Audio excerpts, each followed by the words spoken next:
film thing. How'd you get into like the film thing with the documentaries and everything? I know I've seen even a bunch of clips on Instagram of people you've been filming with and everything. How'd you get into that? Well, I just saw people doing it because, the COVID days was kind of like a mixed bag. It was like kind of like a mixed blessing. It kind of slowed everything down and slowed everybody down. But it helped me get in touch with some people who were actually doing some things in the area when I wanted to try to get back in it and finish up my album and just kind of really push out there. Basically what happened was I was involved in a movie called The Herb Train. Kyan the Lion King, a cat out of Durham, was doing his movie. And I was like, really? You doing a movie? All right, well, let me go out here and check it out and see if I could be a part of it. And basically I, was an extra in that movie and just kind of kept in touch with him on what he's doing and stuff like that. And that kind of inspired me to do some things. And then I met another guy named Tef Pluminati. He's out of like the Rocky Mount area. Mm-hmm. And he was coming to different places and making his own movies. Like, just straight up, regular movies and stuff. And he did a movie called Savage Genesis, which I have a small, like a bit part in.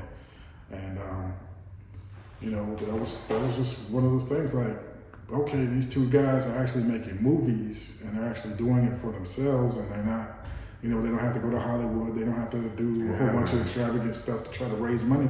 They're just doing it bit by bit. And I was like, well, if they could do it, I could do it. Because it's just an incredible situation to be able to create from where you're at.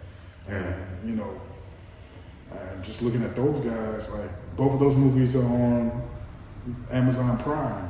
Yeah. You know what I mean? Which got his on Amazon Prime and Tubi. So not only was I able to get myself out there, by networking with these guys, I was actually able to be a part of something that millions of eyes are going to be able to see.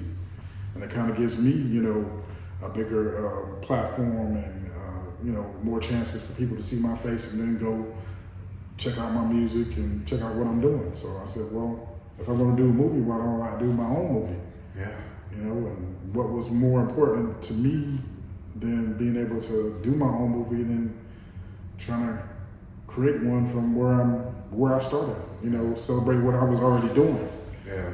Celebrate the blog that I did 10 years of and is still doing, still interviewing, independent artists and giving people a chance to see them and see what they're doing. Let's celebrate all that.